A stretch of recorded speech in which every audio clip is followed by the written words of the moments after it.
ఇదేంటో తెలుసా? మేమైతే ఉదయాన్నే లేచేసరికే మా అమ్మ నూరేసి ఇలా చేసి ఉంచారనమాట. ఉదయాన్నే భోగి రోజు మేమైతే చేదు నూరుకుంటాము. అంటే వేప మూడికలు, పసుపు, జీలకర్ర, వాము ఇంకా ఏదో చెక్కలు అన్నీ ఏసి ఇలా నూరేసి ఇస్తారనమాట. ముద్దలా చేసి ఉంచుతారు. కానీ ఆ ముద్దలా మనం మింగలేమని చెప్పి నేనైతే వాటర్ కలిపేసి లేవగానే ఇంకా తాగేశాను. తర్వాత పిల్లలు కూడా లేచాక వాళ్ళకి కూడా ఇస్తుంటే మా పెద్ద పాపకి, చిన్న పాపకి బాగా వాము, జీలకర్ర, పసుపు తినడం బాగా అలవాటు చిన్నప్పటి నుండి. వాళ్ళు ఈజీగానే మా పెద్ద పాప తాగేసింది. కానీ మా చిన్న పాప మాత్రం కొంచెం అల్లరైతే చేసింది. ఒక్కసారే తాగింది. తర్వాత అయితే భోగి మంట దగ్గరికి వెళ్ళడానికి భోగి పిడకలైతే తీస్తున్నాం అన్నమాట. ఇది మా అత్తగారు మా ఇంటి దగ్గర చేశారు ఇదివరకు.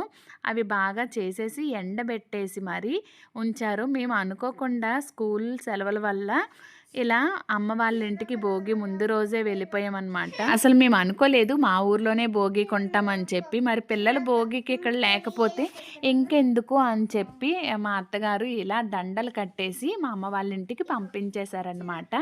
ఇలా భోగి దండలైతే పట్టుకొని భోగి మంటలో వేయడానికి పిల్లలైతే ఇలా చిన్న చిన్న దండలు వేస్తుంటాము. పెద్దవాళ్ళైతే పెద్ద పిడకలు వేస్తాము. లేదంటే చెక్కల్లాంటివి, కర్రల్లాంటివి తీసుకెళ్ళి వేస్తుంటామన్నమాట. ఈ విధంగా మా నాన్న అయితే మమ్మల్ని భోగి మంట దగ్గరికైతే తీసుకొని వెళ్ళారు.